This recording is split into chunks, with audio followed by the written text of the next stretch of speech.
You come into existence in a lab, not through birth. Your first memory is bright lights and goggles being placed over your eyes. No childhood, no growing up, just instant consciousness and an immediate desire to serve. Welcome to life as a minion. Your body is small, yellow and pill-shaped. Stubby limbs, oversized eyes, and denim overalls. Some minions have 2 eyes, others just 1. Some are tall, others short. You didn't get to choose any of this. Your identity was decided for you by scientists in white coats who needed loyal servants. You're one among thousands, nearly identical and completely interchangeable. Your boss regularly mixes up your name. Kevin? Stuart? Bob? Dave? It hardly matters. Your worth isn't measured by who you are, but by how useful you can be in any given moment. Communication is your greatest struggle. Your speech is a garbled mix of languages that sounds like nonsense to everyone except other minions. Complex thoughts come out as bellow or banana. Humans find it adorable, but they don't realize how frustrating it is to have thoughts trapped in your head, unable to properly express them. Your diet consists almost exclusively of bananas. Not because that's all you want to eat, but because that's the stereotype you've been assigned. You'd love to try sushi or tacos, but good luck explaining that when banana is one of the few words people understand. Work defines your existence. You weren't created to have a fulfilling life. You were designed to serve supervillains. Your entire purpose is helping evil geniuses achieve their nefarious goals. The irony? You're terrible at it. Despite your enthusiasm, most of your efforts end in spectacular failure. Not your fault, of course. You're working with freeze rays and shrink rays with minimal training. When you mess up, punishment is swift and harsh. You might get zapped, frozen, or worse. Your boss's rage is theatrical, and you're always the convenient target. You accept this as normal because you've never known anything different. The cycle of eager service, catastrophic failure, and punishment forms the rhythm of your life. Your living conditions are abysmal. You and hundreds of others are crammed into communal spaces, sleeping in bunk beds stacked to the ceiling. Privacy doesn't exist. Personal space is a foreign concept. You're constantly surrounded by other minions, their chattering, their antics, their bodily functions. Imagine a kindergarten where no one ever grows up or learns boundaries. Your wardrobe consists of 1 outfit: blue overalls, black gloves, and goggles. Every single day. Some minions get special uniforms for specific tasks, but these are assigned, not chosen. Your identity is subsumed by the uniform, making you even more interchangeable. Your emotional complexity is ignored. You feel joy, sadness, fear, and love like anyone else, but your feelings are treated as simplistic and childlike. When you're happy, you're cartoonishly happy. When you're sad, you're dramatically sad. There's no room for nuance in a minion's emotional life. You're expected to bounce back quickly from trauma because the mission must go on.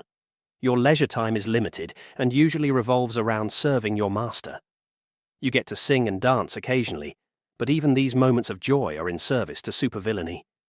Your fun is a side effect, not the purpose. Your relationships are complicated. You love your fellow minions. They're your family, but you're also in constant competition for your master's approval.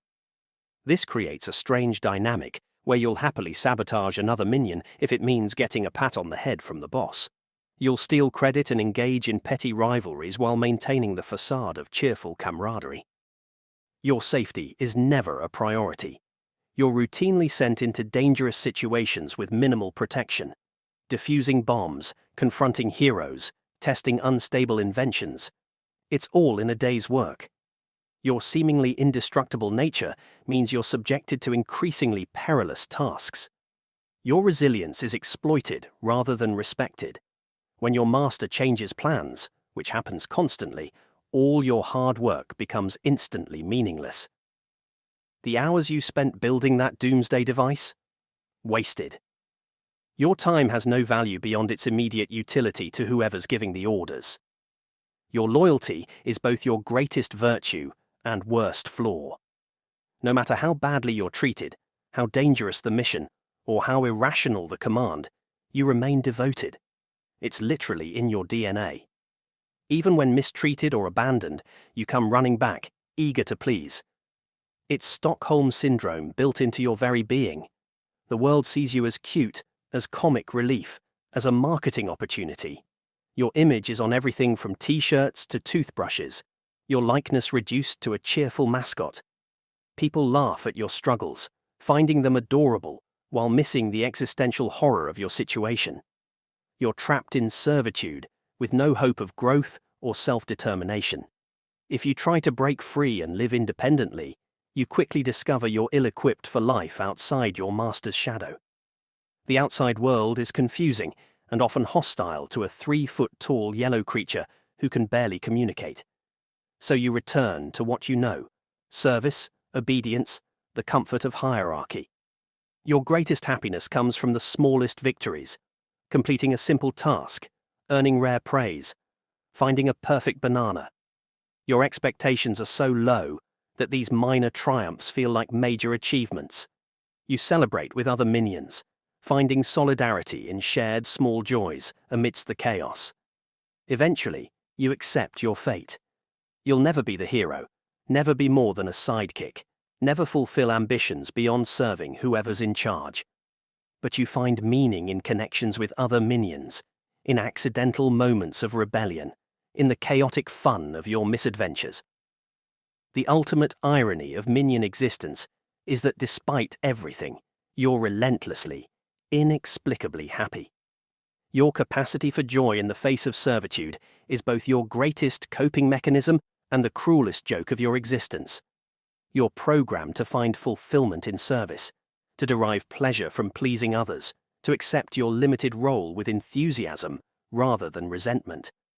And so, you continue, day after day, mission after mission, failure after spectacular failure, always bouncing back, always ready for the next command, forever yellow, forever serving, forever misunderstood, yet somehow, against all odds, forever smiling.